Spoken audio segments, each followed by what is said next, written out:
Hello, everyone. I'm Irene Zurowski. I'm a financial advisor with Impel Wealth Management. And for those of you who do not know me, I've been in the financial industries for about 15 years now. I live in Medina. I'm born and raised, and our office is located in Cuyahoga Falls near Akron, Ohio. Sometimes at Impel, we like to bring professionals to the table to educate our clients and our friends. And as you may have seen, Jesse Hurst has recently done a webinar on home and auto insurance with McMichael Insurance, which you can find on Impel's YouTube channel. But today we are going to discuss Medicare and Medicare supplements with a specialist, Jennifer Palmer. So Jennifer was born and raised in Northeast Ohio and graduated from Miami University. She's a leader in her field at Strachan Novak, which is a locally owned agency in Twinsburg, and they have been in business for over 70 years. So there are some really interesting changes coming up in 2025, including the elimination of the donut hole, also Section 1557, which eliminates gender discrimination on premiums. So we want to make sure that our clients are well aware of the impact that these will have on their health insurance premiums. So Jennifer is going to cover everything today, from the basics of Medicare, IRMA surcharges, and then what is going to happen in 2025. And with that, go ahead, Jennifer. All right. Thanks, Irene. I appreciate it. And let me get my slide up here. And as Irene said, I am a senior healthcare advisor with Strachan Novak, and I am a licensed life and health agent, but Medicare is all that I do. It is truly my passion. And honestly, with all the details, it sort of requires you to be a specialist in just that area. And I will tell you, a lot of people think I'm a little crazy for being so passionate about Medicare, but I truly love it. So I am licensed in Connecticut, Florida, and Ohio. So it covers quite a few of the areas. And in terms of what I do for people with their Medicare is I do reviews, and I work with people that are turning 65 as well as people that have been on Medicare for many years. Now, I will answer one question right away because I do get this question a lot, and that is whether or not there is any cost for working with me. And there is, because of the way that Medicare works, there's never any cost to you for working with me. It's honestly no different than if you were to do it yourself. The upside for you is that now you have an actual human to talk to instead of calling 1-800 Medicare Abyss and waiting for someone to pick up, which can take several days, as I've heard. So needless to say, I think this will be helpful not only to people that are approaching retirement, approaching the age of 65, but also those that have been on Medicare for many years. This will be sort of a review of the Medicare basics, but then also talking about some of the changes that Irene mentioned that we're going to see in 2025. So we're really recommending people, anyone who's on Medicare, do a review because we expect to see some significant changes, and nobody likes to be surprised. That's for sure. So with that, I'm going to go ahead and get started. And again, this is basically the Medicare 101. So just quickly, as we have talked about, and I know Irene goes over this with the clients as well as Jesse, the Medicare is federal health insurance. But basically, the Part A is the hospital insurance and the Part B is the medical coverage.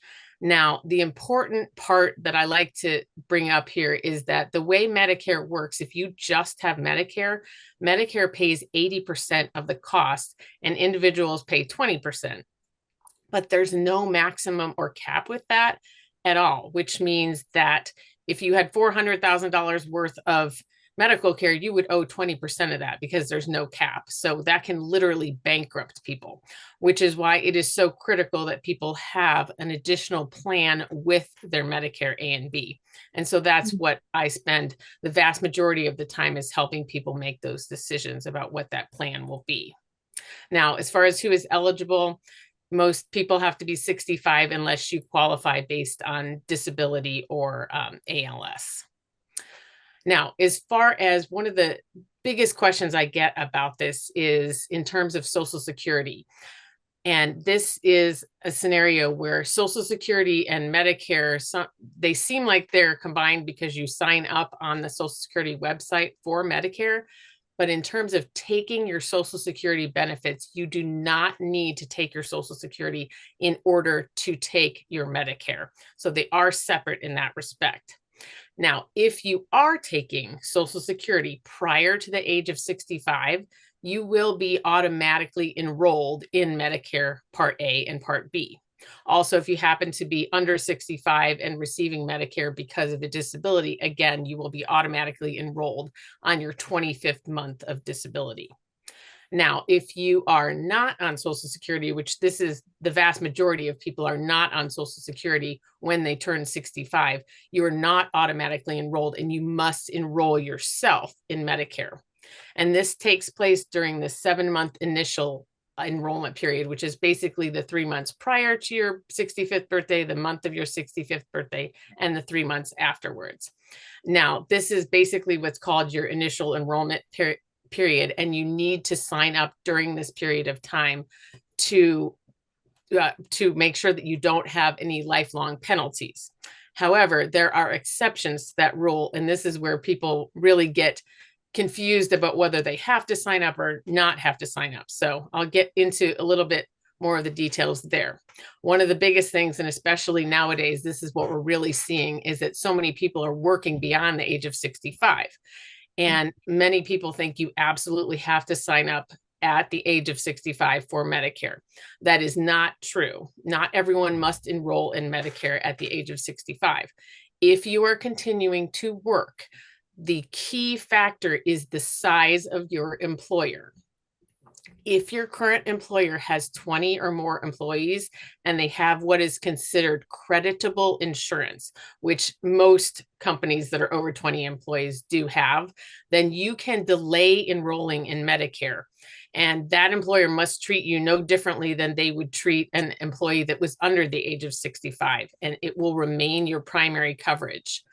If your employer has less than 20 employees, then you must enroll in Medicare because Medicare will be your primary coverage. And this is an area where I see sometimes people making mistakes because of the fact that you don't really get a notice saying that you need to do this because you're under 20 employees. And sometimes the HR departments will not tell people. But this is one of these, and mainly because they just don't know because they're a smaller company. But this is an area where Medicare must be primary. So even if your company said, okay, you know what, it's okay, we're still going to pay your insurance for you. The problem is that the insurance company does not have to pay your claims. So it can end up being financially devastating if people are not on Medicare because that is supposed to be the primary. So that Wow, is Jennifer. a factor. Yeah, that's a huge factor. And, sometimes when we're meeting with clients, I've met with clients where their employer requires them to get on Part A and Part B, and then some employers don't. So this is the main reason why their employer would require them. Exactly. And what they're doing, their employer is actually protecting them by doing that, because if they don't and they have a claim, the insurance company can come back and say, nope, you know what, we're not going to pay this because Medicare was supposed to be primary. So it's very important for people to be aware of that 20 employees factor. So all right, so moving on to the Part A. Now this again is speaking to people that are continuing to work past the age of 65, but their company has 20 or more employees. The question is whether or not you need to sign up for Medicare Part A only. You don't ever have to sign up for Medicare Part A. So there is sort of a misnomer, a misunderstanding that people must sign up for Part A at 65. That is actually not true. You can sign up for Part A, and we recommend that most people do. But the fact is that there is one key situation where we would tell people not to sign up for Part A, and that is if someone happens to have a high deductible HSA. Because if you have a high deductible HSA and you are still making contributions to it past the age of 65 and you have Part A, that can have negative tax implications. So if you are making those contributions, we would recommend that you not sign up for Part A. You would just wait until it's time to sign up for Part A or Part B when you retire. Otherwise, if people do want to sign up for Part A, because it is a nice secondary just for hospital, then that's something they can do at the age of 65. There's no cost for Part A, and then they would maintain that with their employer coverage as primary until they retire. And then at that point, you would get the Part B. Now, one thing I like to point out is that if people are automatically enrolled in Part A and B, again, this is not very common, but if you are enrolled because you're on Social Security and you are over the age of 65, but you're continuing to work, you can disenroll in Part B if you need to. And I can walk you through that process so that you can remain on your employer's coverage, again, if they're over 20 employees. Now, as far as the ways to sign up for Medicare, there are quite a few ways. As you can see here, you can do it by paper, faxing, calling, going in person. But honestly, I always tell people that the fastest and easiest way is to do it online. And I actually have a breakdown in an email that shows you the step-by-step how to sign up. And it's a very easy process, but it can be a little confusing because you go to Social Security at ssa.gov, which is very confusing to people because then you feel like you're signing up for Social Security, but you will see in there that it allows you to sign up for just Medicare. And so, because it makes people a little nervous that they're signing up for their Social Security. But once you're through it and you have an ssa.gov account, you sign up for Medicare. And then from then on, you would go to medicare.gov. But that can be a little confusing to people. So, all right. And as far as the people that have continued to work, they're now past the age of 65, they continue to work, and now they are retiring. The way that this works is when I was talking about the initial election period and trying to avoid the lifelong penalties, the way that it works for people that are over 65, if you've continued working, because your employer has creditable insurance, again, if they're over 20 employees, then you get what's called a special election period, which allows you to enroll in Medicare without a penalty. And you will essentially have to prove that. Now, if you haven't signed up for Medicare A or B and you're leaving your employer coverage, you can just do it the same way that we would recommend someone does at 65, which is doing it online. Now, if you are already on Part A, so you will have a Medicare number they've already given you, then I will provide you with a document called the CMS L564. And this is basically something that your employer needs to sign to confirm your prior coverage. And then this document, as well as the application for Part B, needs to be put in at the same time. If they are not put in together, it will pend and not be processed. So I always like to make sure people don't sign up for Part B without that other form, because it just puts it into never land of Medicare and pens, which we don't like. Right. So, and then in either situation, you will receive your Medicare card within 4 to 6 weeks, and it will have both your Part A and B numbers on there. And if you have already been on Part A, your Medicare number will remain the same, but you will now have a Medicare number with a Part B effective date as well. So as far as the costs, I know we talked about the fact that Part A is zero cost. Part B is for 2024 is $174.70. The key to this is if IRMAA does not apply. And we'll get into the specifics of this. And I know Irene alluded to this, that we'll talk quite a bit about this because this does run into being a problem for people. Just quickly, I do want to let you know that as far as Part B premiums are concerned, if you are on Social Security, it will be deducted from your Social Security. But if you are not, then you will be billed quarterly for your Part B. We have many people that are very surprised when they first get their bill because it looks huge, because it's actually a quarterly bill. So I always like to point that out to people. Okay. Now, as far as IRMAA, this is basically what I like to call a penalty for being successful, because that is what it feels like to me. But essentially, IRMAA is defined as income-related monthly adjustment amount, which is basically a surcharge or a fee on top of your Medicare premium, both for Part B and for Part D, which is the prescription part of it. and it applies to beneficiaries who have a modified adjusted gross income that's above the threshold, which I will show you in a minute. If your earnings are below the threshold, then IRMA doesn't apply and you would just pay the normal Part B premium. How it's calculated, and this is the real key that sometimes causes issues, is that when they're calculating this, Medicare uses your adjusted gross income that you reported on your IRS tax return from 2 years prior to the current year. So if we look at the actual breakdown, this is the 2024 IRMA limits. You can see they are based on 2022 modified adjusted gross income.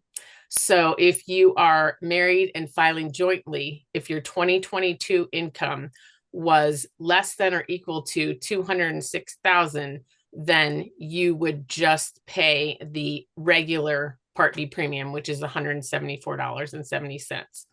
If, however, your income is greater than 206, if you're filing jointly, or 103 if it's individual, then at that point you start getting into what are called the IRMA.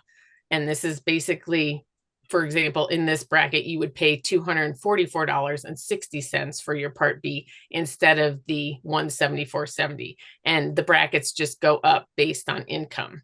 Now, again, these numbers change every year because they basically edit the income limits each year and change them. And then it will always be based on the 2 years rolling prior. And this is not just for Part B. As I mentioned, it's also for Part D. So again, these same brackets, if you are under the IRMA limits, then you just would pay your plan premium for Part D.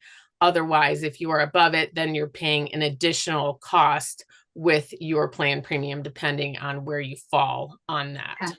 All right. That's good to know because a lot of people don't realize that it affects Part D also. Yes, that's people are often very surprised by that because people mostly talk about the Part B. And I think because the Part D is certainly less money, but it's still money. And no one likes a surprise when it comes to extra bills. That's for sure.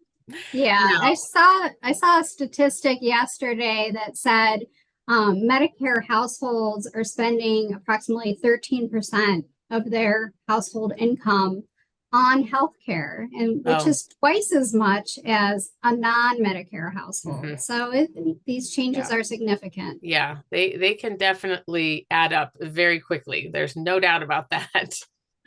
No, when we talk about whether IRMA applies to you, this is something I always tell people: you don't have to try and figure this out. You don't have to call Social Security. Believe me, they will find you.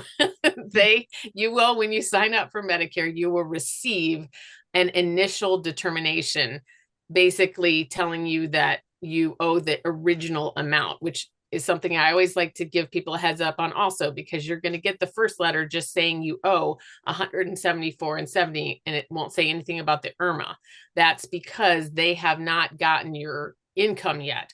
But once Social Security receives your income from the IRS, then if it's higher, then they will mail you another determination notice that tells you what your IRMA for Part B and Part D will be. And that's basically where you're given that information. Now, as far as how you pay the IRMA, it's not part of the health insurance plan premium. So if you have a Medicare Advantage or Medicare Part D, you're not paying that to the insurance company. You are paying it to Social Security. So again, if you are on Social Security, it will be deducted from your Social Security the same way that your Medicare Part B premium would be. Now, you don't have to do anything. If you owe IRMA, it will automatically happen. They will either start automatically taking it out of your Social Security, or you will receive a bill for your Part B and Part D premiums. And again, these will be quarterly, so don't be surprised when that shows up as a big bill. Now, this is an area, and I know we talked about this, Irene, that a lot of people are not aware of the fact that you can do this, but there is something called IRMA reconsideration, which is based on the fact that this IRMA fee is making the assumption that this is income that you are continuing to have. But many times people have retired, and so therefore their income has gone down because of loss of work. Essentially, they retired, or sometimes people have sold an income generating property. There are different reasons down here listed as what are called life-changing events. The most common of which is reduction of loss of work because they've retired. And because they go back 2 years, they're always using the income from 2 years prior. And if you have had a decrease, for example, in 2024, now you're making less income, but they're looking at 2022. We don't want you to have to go 2 years paying that premium. I mean, the penalty if you don't have to. I shouldn't say penalty. It's an adjustment, but it feels like a penalty. Yeah. So I always like people to know that you can do this reconsideration form. You can do it by calling, but I never recommend that. I basically have the form and I would give you the form and you fill it out and they will ask for certain documents to prove that this is true. And it is, there's no downside to trying. All they can do is say no. So I always tell people if there's any chance, just go ahead and do it. There's absolutely no downside. Have you seen anyone successful at applying for this? Yes, absolutely. I've had multiple people that have been successful with this because it's never a guarantee because you're dealing with the Social Security Department, but especially with situations of income changing because of retirement, I have seen this be successful many times. And people are so grateful because they would have been paying so much more for 2 years, because it will eventually, if you do nothing, it will eventually fall off because it's a rolling 2 years. But there's no reason for people to pay that if they don't need to, in my opinion. So I like to make sure people are aware of this. So, all right. So now we get into a little bit more of the basics of Medicare details again. And we talked a little bit in the beginning about how Medicare A and B is simply not enough coverage. So what you need is a plan to go with your A and B. Now there's two options. Essentially, you can go two different routes. One route is what's called a Medicare supplement. You will also hear them called Medigap plans. And these plans work with your A and B, and they also require that you have a separate prescription drug plan. So it's all individual. You have your Medicare card, you have your supplement card, and then you have a prescription drug card. On the other side, your other option is something that's called a Medicare Advantage plan. And you will also hear these referred to as Part C. These plans are bundled, so they actually contain Part A and Part B and Part D, the prescription drug, inside the plan. So rather than being separated, this is all a bundle. Now, the next slide goes into a little bit more detail between the two. And this is something that on an individual basis, when I talk to people, I really get into the specifics and helping them decide which one makes the most sense for them. But just to give a quick overview, the Medigap typically has much higher monthly premiums. It's sort of a buffet style, meaning you pay whether you use it or not. Whereas the Advantage plan has a lower monthly premium. Oftentimes it might be zero, and then you pay as you go. You pay co-insurance or co-pays as you go to the doctor. The difference with the supplement, again, is there's no network in terms of the providers, whereas with an Advantage plan, similar to employer health coverage, you have to stay within a network. And that is always true, except in emergencies. Again, with the drug coverage, as I mentioned, you have to have a separate standalone drug plan if you're doing a supplement. And this will be an additional monthly premium.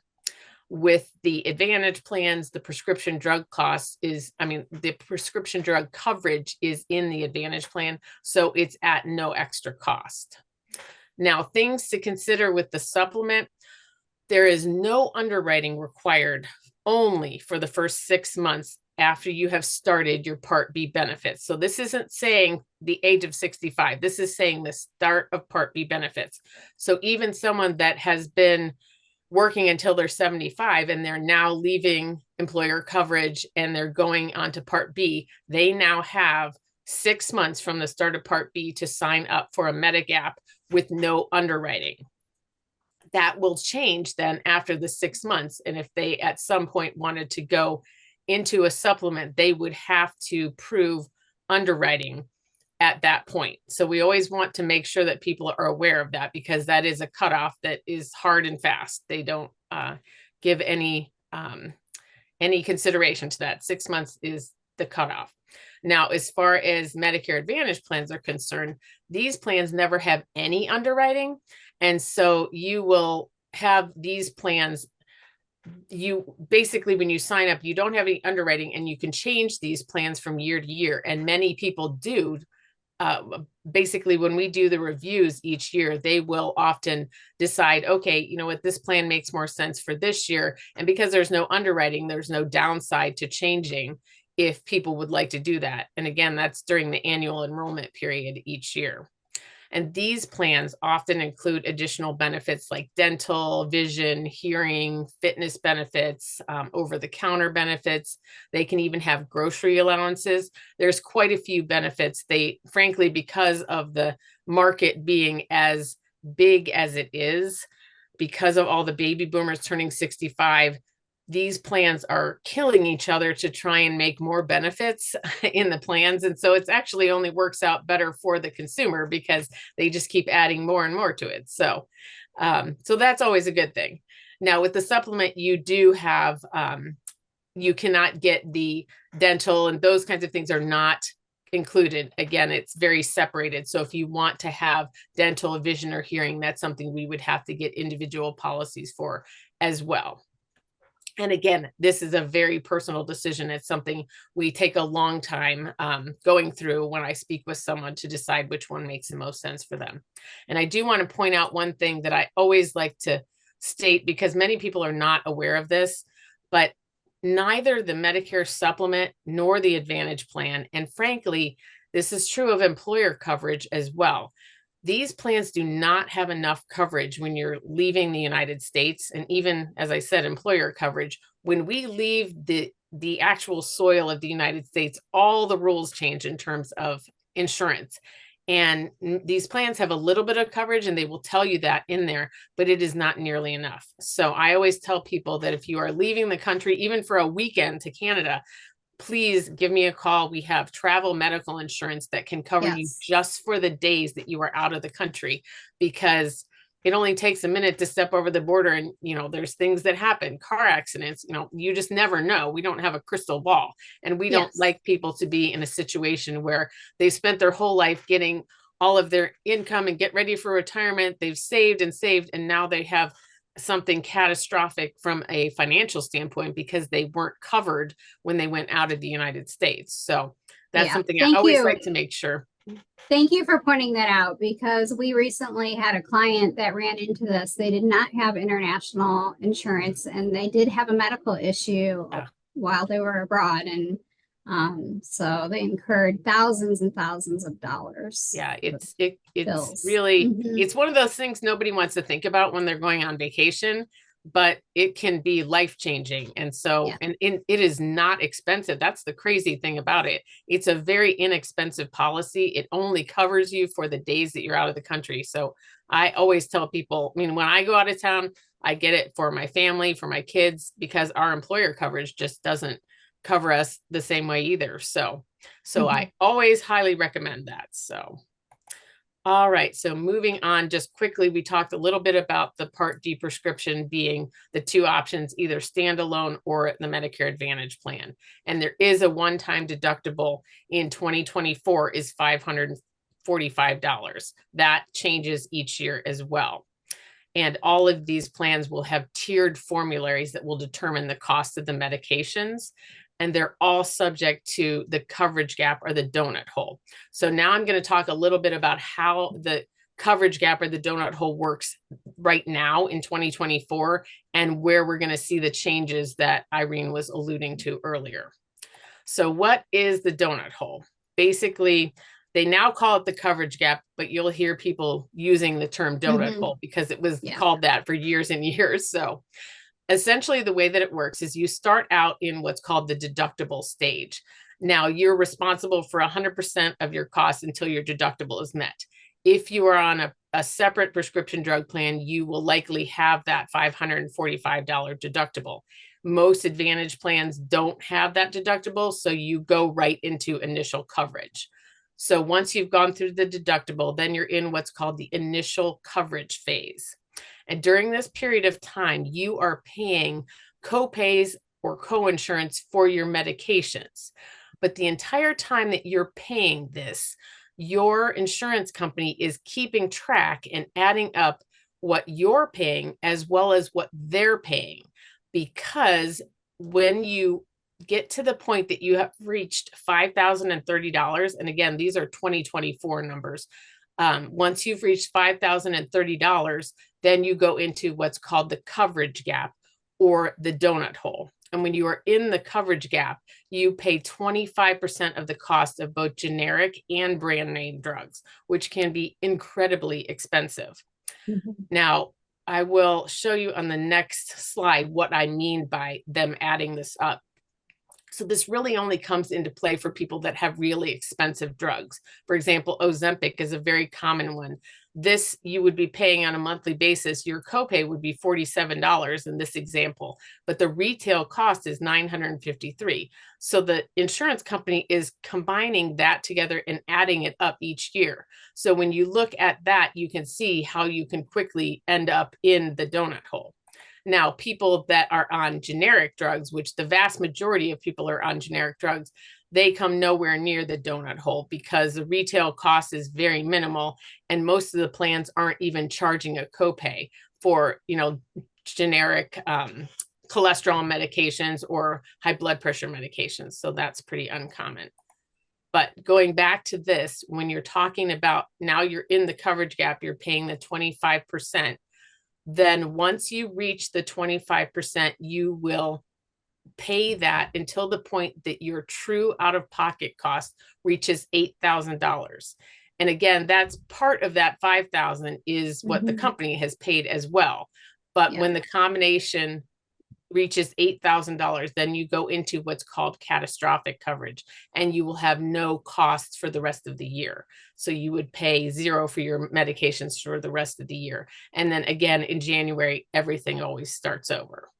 Now, this is where we're going to see a big change. And let me get to the slide that shows you that. And this is basically because of something called the Inflation Reduction Act. And this was put into place in August of 2022. And it's essentially done as a way to lower prescription drug costs for people. And it's done over a 6-year period. So from 2023 to 2029. So they have slowly been adding in the details. In 2023, they limited insulin costs to $35 a month. In 2024, this year, they have eliminated the 5% coinsurance. So in that area where I was saying after you hit $8,000, you don't pay anything else for the rest of the year. Last year, until this year, you were paying 5%. So you really had no cap until this year. Now the cap is $8,000 for this year. But what we're seeing in 2025 is they are adding a $2,000 out-of-pocket cap. Now, this is a huge difference, and it's basically going to eliminate the donut hole or the coverage gap. Now, what we don't know is exactly what this is going to look like in terms of how they're going to add up the $2,000.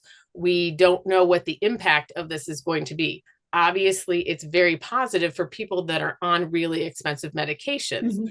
But our concern is it's going to have some negative implications for people in terms of drug premiums. We know that the insurance companies are not going to pay the difference of money out of the goodness of their heart because they're just not going to do that. So they're going to have to find a way to make up the cost that they are now responsible for. So we are expecting to see premiums on some plans could double or triple. We may see carriers that are dropping out of the market completely. We may see carriers changing the tiers of their drugs. So your medication might be a tier 2 and very inexpensive, and suddenly it's a tier 4, and now the cost is completely different. These are the kinds of changes that we don't know yet, but we know that they are coming. And that's why we are recommending that anyone who is on Medicare already do a review this year, even if you've never done one, because this is the year we are going to see the biggest changes that we've seen in probably 10 years when it comes to Medicare. So I highly recommend that. In terms of additional changes, you will see that there is something else called the Section 1557, which in a nutshell, I'll just briefly go over what this does is it no longer allows them to use gender for making decisions in terms of the enrollment premiums. So because of that, this could impact the cost of supplements as they stand, because they are going to be required to put together both the genders. Instead of right now, they do gender ratings. So you see different rates for men and women. They're going to be required to put those together. And by doing that, we are going to see rate increases. Again, we don't know exactly what that's going to look like, but we know something could be coming. So that's the big theme here, is that reviews are a really important thing to do this year. So, and then finally, this is what I was talking about in terms of the review, when this takes place. Basically every year, and again, I talked about this a little bit earlier, but this is the annual enrollment period, and this is when you can make changes. It's done October 15th to December 7th. October 1st, we are given the numbers. So we will actually be able to do some of the research starting October 1st. And then October 15th, we can start enrolling people for new plans. And those plans will all start on January 1st. Now, if you are coming in with a Medicare Advantage plan, you can change to another Medicare Advantage plan. If you have a prescription drug plan with your supplement, you can change to a different prescription drug plan. Again, with the supplement, you can't change supplements if you're past 6 months without underwriting. You can if you undergo underwriting. And there's also one caveat that I always tell people: there is something called a Medicare trial right. And so if people are on a supplement, they've always been on a supplement, and they're interested in the Advantage plan, they have what's called a Medicare trial right, which allows them to try a Medicare Advantage plan for 12 months. And if they are not happy with it, anytime during that 12 months, they can go back into the supplement that they were on with no underwriting. After that 12 Nice. months goes away, then that was your only option, and you can only do that one time. But everyone is given that Medicare trial right. So we always like to make sure people are aware of that if they're on a supplement, because many times people just think, well, I don't have the option. Well, you do have the ability to try it without consequence for 12 months, basically. And in terms of the reviews, again, reviews do not take a long period of time. It does not cost anything. It takes very little time. Essentially, we just take your doctors and medications, and I put them in the system, and I'll run them through to see what they look like next year with the plans and the new numbers and how that's all coming out. I always tell people, it's not set it and forget it. Now, I want people to know that if you do set it and forget it, it will automatically roll over. So it's not like if you are not doing a review and not re-signing up, that your plan will end. It will automatically roll over. But we really recommend doing a review, just because we don't know what this is going to look like. And we don't want people in January suddenly saying, wait a minute, what happened here? And now there isn't anything they can do about it if it's a prescription drug plan. So essentially that's everything in a nutshell. And I think that these are just my disclaimers, basically saying that, I don't work for Medicare. So essentially, do you have any other questions that you can think of, or anything I didn't cover? Not that I can think of. I think you covered everything. I think you touched on everything that we had talked about. Thank you so much for helping us today. I can see your passion for helping others, which matches our vision at Impel Wealth Management. To our clients, thank you for investing the time with us today. We hope that we answered all of your questions. But if you do have more questions, you can see your healthcare provider. Maybe that's somebody that we previously referred to you, and you can still continue to see that person. If there's anyone watching today that does not have a healthcare provider, you can reach out to Jennifer. We know that you all have a unique situation, and she can help you navigate the complexity of the Medicare area. And again, at Impel Wealth, we have 3 certified financial planners, including myself, Jesse Hurst, who is the founder and CEO, and Nathan Alish.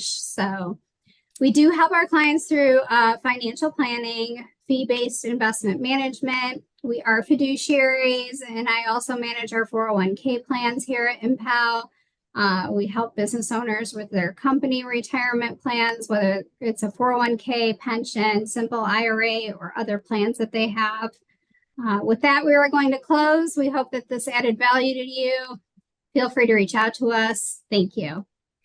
Thanks, Irene. And I did want to mention one other quick thing, and that's just that people always need to know that you can never call me too early.